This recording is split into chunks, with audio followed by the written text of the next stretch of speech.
Afaan Oromooti. Nu waliin tura.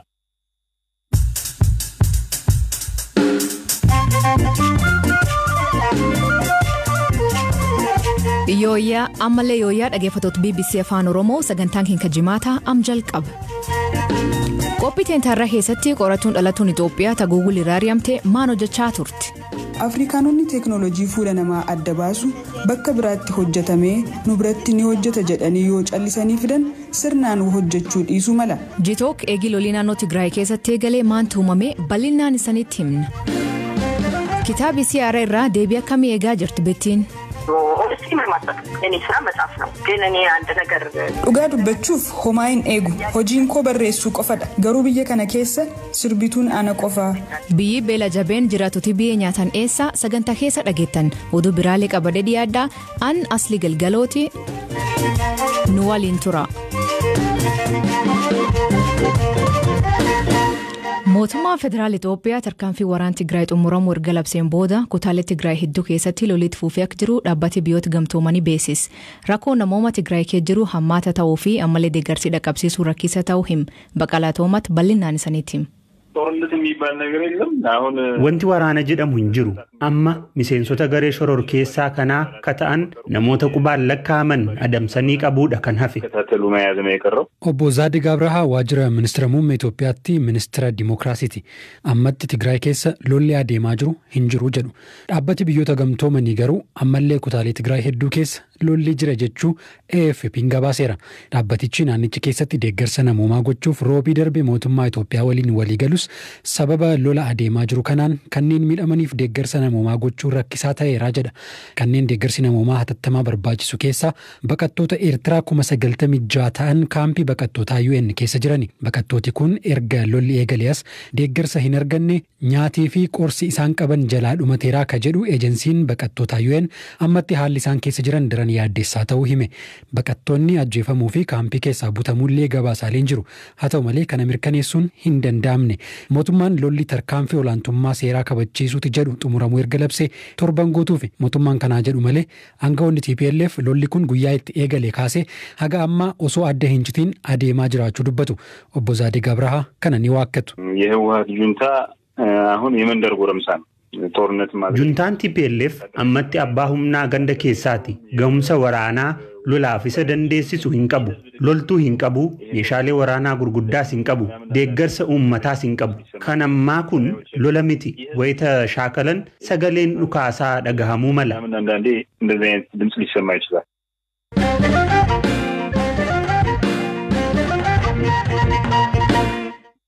BBC waliin gaafiif deebii kataasisee dubbii himaan TPLF obbo Getaachoo Radaa maqalee kagadhiisaniif qabeenya kin barbadoomneef lubbuu namaa kin baanee jedhe. Ammallee humnooti TPLF dhiyeen magaalaa taklolaa jiran him. Maqalee at this point is under the occupation forces of Isaias Afwerki. Maqaleen ammatti to'annoo humnoota Isaayyaas Afwerkii fi Abiyyi Ahmad jala jirti. Haa ta'u malee qarqara magaalattii fi naannawa isii lolli adeemaa jira. Magaalattii keessa muddamatu jira. Namni humnoota weerartootaa waliin wal ta'uuf fedha hin qabu. Nuyi maqalee keessaa kabaane beekaadha. Sababni magaalaa wayita to'atan qabeenya barbadeessuun amala loltoota Isaayyaasii fi Abiyyi waan ta'eef qabeenya akka barbadaa'u hin feene. Tigraay gara bara dhagaatti deebisuuf boombiin reebuuf kutannoo waan qabaniif sana akka godhan sababa ta'uu hin feene. Kanaaf magaalattii gadi dhiisnee baane. Magaalattii gadi dhiisnee kabaane wayita lolli fageenya kiiloomeetira 60 haga 70 irratti taasifamaa turetti. 60-70 kilometers away from Maqale. Haalam jiruun TPLF mariif qophii ta'uu ka gaafatame obbo Getaachoo Radaa akkan jedhe. We have no problem in negotiating on secession. Nuyi lolli akka dhaabbatu mari'achuuf rakkoo hin qabnu. Sababni isaas wanti amma jiru gocha ta'e jedhame qabeenyaa fi lubbuu namoota nagaa barbadeessuuti. Namoonni kun nu jilbeenfachiisuuf jecha warra nama nagaa boombii reebuu irraa duubatti hin jennedha. Nama harka nu micciiruu fedhu kamiifuu hin jilbeeffannu. Haa ta'u garuu nagaan akka bu'u ammallee kutannoo qabna. Nuyiif mariin yeroo hunda filannoo ta'e itti fufa. Haa ta'u malee humnoonni keenya akka harka kennatan wanti goonuuf hin jiru. Humnooti keenya mirga ofiin of bulchuu uummata isaaniif lolaa jiru. Gootummaan lolaa jiru waan ta'eef sababni harka kennaniif hin jiru. Erga ministeerri muummee Abiy Ahmadiif qaban gaafatamanii. My message to Abiy is Ergaan Abiyyiif qabu karaan badii inni irra deemaa jiru lubbuu lammiilee nagaa galaafachaa akka jirudha. Tigraay kan inni inni haleelaa jiruuf sababni isaa namoonni yaada isaarraan adda ta'e qaban jiraachuu amanuu waan hin feeneef akka ta'e nan beeka. Akka inni Itoophiyaa bulchuu barbaaduun namoonni walii hin galle jiru. Xumura irratti ka'umsool kana akka ta'e haleellaa raayyaa ittisa ajaj kaabaa irratti raawwatame ilaalchisee. Weerarri Tigraay kan eegale taatee sadaasa sadii duradha. Wanti nuti gaafas goone tarkaanfii of ittisuuti. Tigraay akka weeraramtu ajajni durfamee kennamee ture. Nuti of ittisuuf tarkaanfii fudhanne. Miidiyaan waan Abiyyiif waayillan isaa jedhan qofa waan afarseef haleellaa nuti raawwanne fakkaachuun isaa dhugaa isa hin taasisu.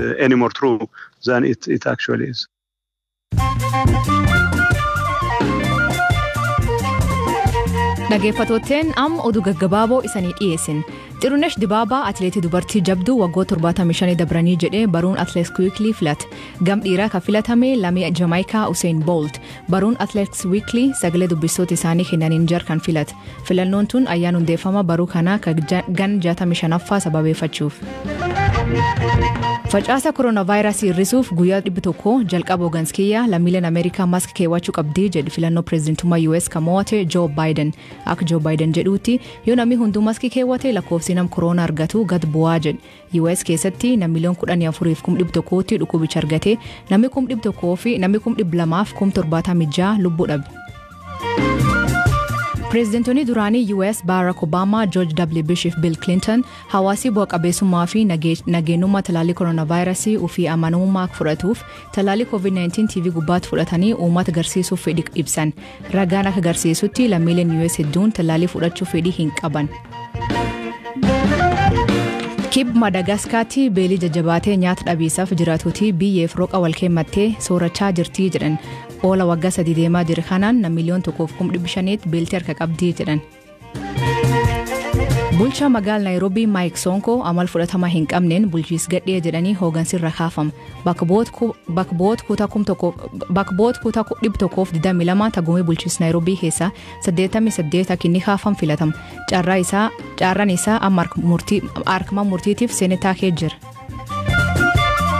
Paarlamaan naannoo Soomaaliyaa Puntland himata seera naannichaa cabsuun miseensonni isaanii 8 mirga himatama dhabuu irra mulqa. Abbaan alangee Puntland Jeneraal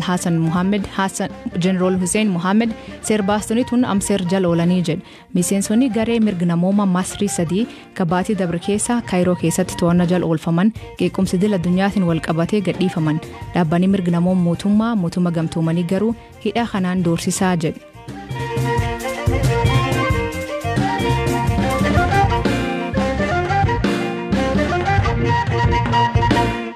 Lammiileen lol naannoo Tigraay baqachuun gar Suudaanii baqatanii deebisuuf hojii jalqabu dubbii himaan ministeera dhimma alaa Ambaasaadar Diinaa Muuftiin hime. Guyyoota muraasa dura dhaabbanni mootummaa gamtoomanii UN lammiileen Itoophiyaa 40,000 ol daangaa taakanii gar Suudaanii baqachuu hime. Gamkaaniin mootummaan Itoophiyaa haal naannoo Tigraay kee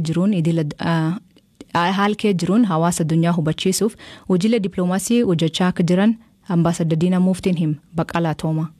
ወደ ሱዳን የሄዱትን ዜጎች በሚመለከት የመመለሱ ስራ ቅድም ለሚሌ ገረ ሱዳንtti baqatan deebisuuf hojiin hatattamaan akka eegalu mootummaa Sudaan waliinis waliigalleerra jedhan dubbiimaan ministeera Haajaalaa Ambaasaadar Diinaa Muuftiin. Kana akka jedhan guyyaa har'aa dhimmoota wayitaawaa irratti wayita gaazexeessitootaaf ibsa kennanitti akka dhaabbanni biyyoota gamtoomanii UN jedhutti lammiileen Itoophiyaa 40,000 ol daangaa ce'uun gara Sudaan baqataniiru.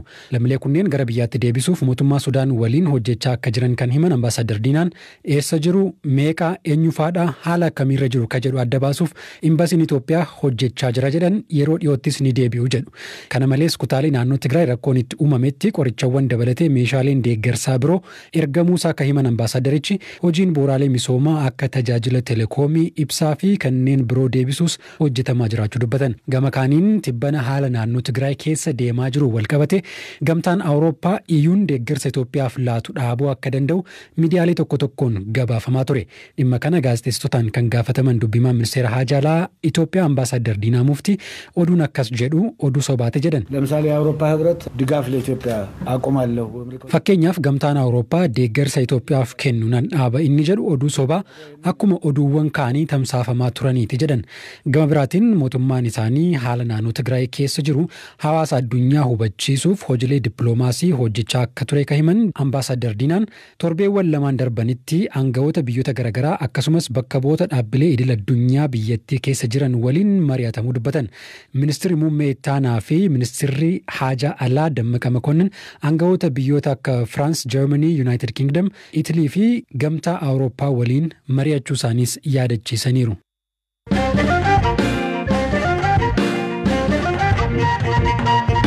Qorattuun hubannoo namtolchee yookiin artificial intelligence dhalatu Itoophiyaa beekamtu taatee Timnet Gabruun Google irraa ari'amuu himti. Qorattuun tun sabab gurraatii taateetiif dhibba irra gahuu email kan ibsu hojjetootaaf barreessituu isiitiif ari'amtee Twitter irratti himti.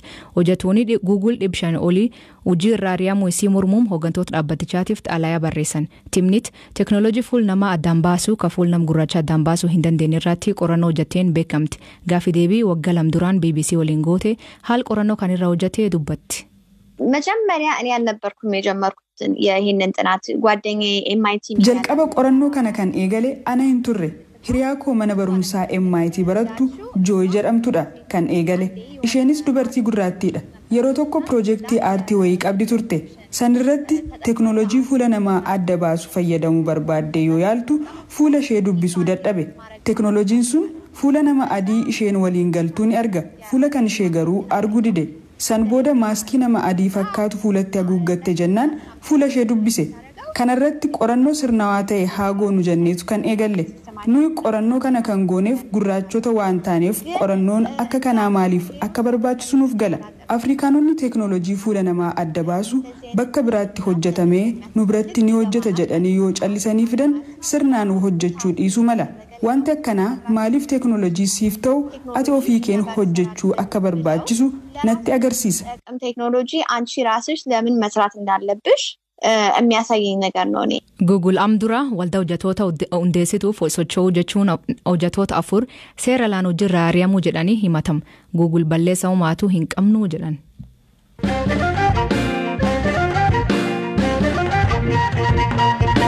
Kitaabii qopheessituu sagantaa TV Bethlehem Tafasaa erga gabarra olee guyyoota muraasan dabre. Kitaabii barreessuun ji'oota 10 kuniin ijitiiwwan sagantaa LTV irratti dhiyeessaa turteen duuba jiran ka daawwatootiin argin irratti xiyyeeffataa jedhan.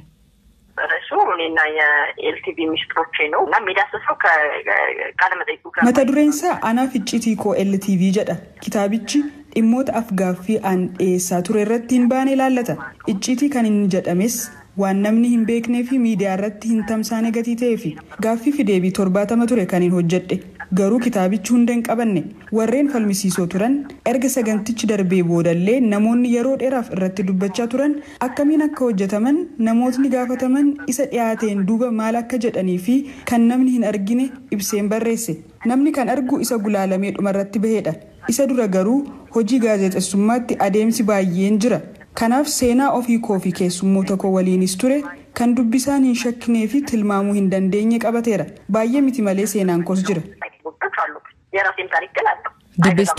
Dubbistooti irraa dubdeebii akkamii daa'innaanii akkan jetti.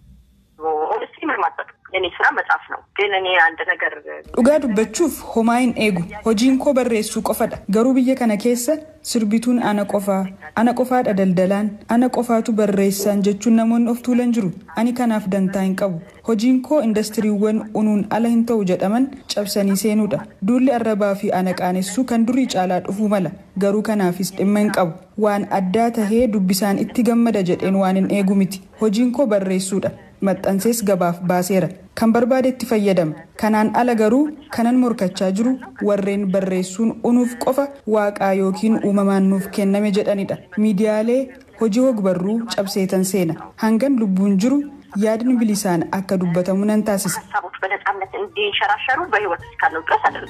Kitaabii kun afaan Amaaraa ka qophaa'u yoo ta'e afaan Oromoo afaan Sidaamaatiif afaan Walleeyyaa hiikamuu hojjechaa jiru himti. Dhaggeeffattoota keenya sagantaan keenya jimaata aganumaa torbaan guutuun waliin turuu keessaniif hedduu isin galatoomfanna oduu dabalataa weebsaayit keenya BBC News afaan Oromoo irra dubbisa qopheessan sagantaa kana Baqqalaa Toomaa ture keessaniif dhiyees an asli galgalooti yoo waaqee jedhee torbaan dhufu sa'aatii akkana walitti deebina nagaa waaqa kee bulaa oraa bulaa deebana hangafamaan dhan bulaa.